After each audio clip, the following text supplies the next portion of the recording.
আহারে আজকে আমি কিসের ক্ষমতা দেখাই, কিসের টাকার পাওয়ার দেখাই, আজকে আমি কিসের পিছনে ঘুরি। আমার তো একদিন লাশ হওয়া লাগবে রে।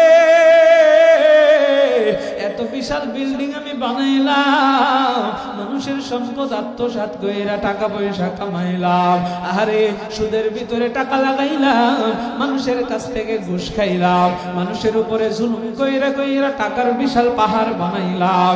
কিন্তু যখন আজরাইল আমার আপনার জানটা কবজ করে নিবে,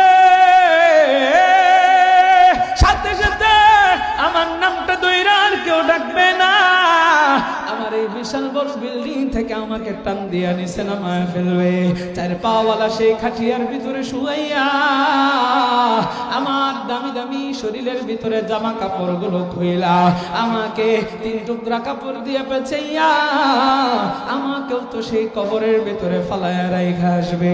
এই শীতের রাত্রিতে ঘরের ভিতরে আমি পাকার ভিতরে ঘুমাইতে পারি না, আমার খাট লাগে, খাটের উপরে জাজিম দেওয়া হয়, জাজিমের উপরে তোষক দেওয়া হয়, এরপরে চাদর বিছাইয়া আমি আপনি ঘুমাই, শরীরের ভিতরে লেপ দে, শরীরের ভিতরে কম্বল দে।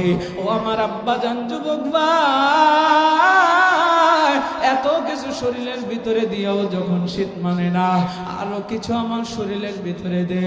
কিন্তু আহারে আমি যে ওই নির্জন মাটির ঘরের ভিতরে, ওই 3.5 হাত মাটির ঘরের ভিতরে আমাকে একা একা ফালায় আসবে, সেখানে তো আমার আলো নাই, বাতি নাই, সাথী নাই। ও দুনিয়ার মানুষ রে, যাদের জন্য এত কিছু করলেন, পাগলের মতো টাকার পিছনে ছুটলেন, টাকা পয়সা কালো টাকার পাহাড় যে করলেন, এই টাকা আপনার কোনো কাজে আসবে না, বরঞ্চ এই টাকায় আপনার আমার জন্য বিপদ ডেকে আনবে। আপনি তো ভোগ করতে পারলেন না, আপনার টাকা আপনার সন্তান ভোগ করবে, কিন্তু এই সন্তান আপনার আমার গুনার ভাগীদার হবে না, আপনার কবরে আমার আপনার আযাব হবে। আরে আমার আব্বা জানো যুবক ভাই, এই বিষয়গুলো চিন্তা করবেন।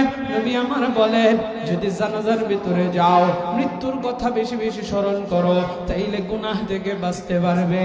আল কোরআনের সৈনিক আমি, নেই তো পরাজয়, এক আল্লাহর গোলাম আমি, এই তো পরিচয় আমার, এই তো পরিচয়। এই পৃথিবীর সবই নকল, ও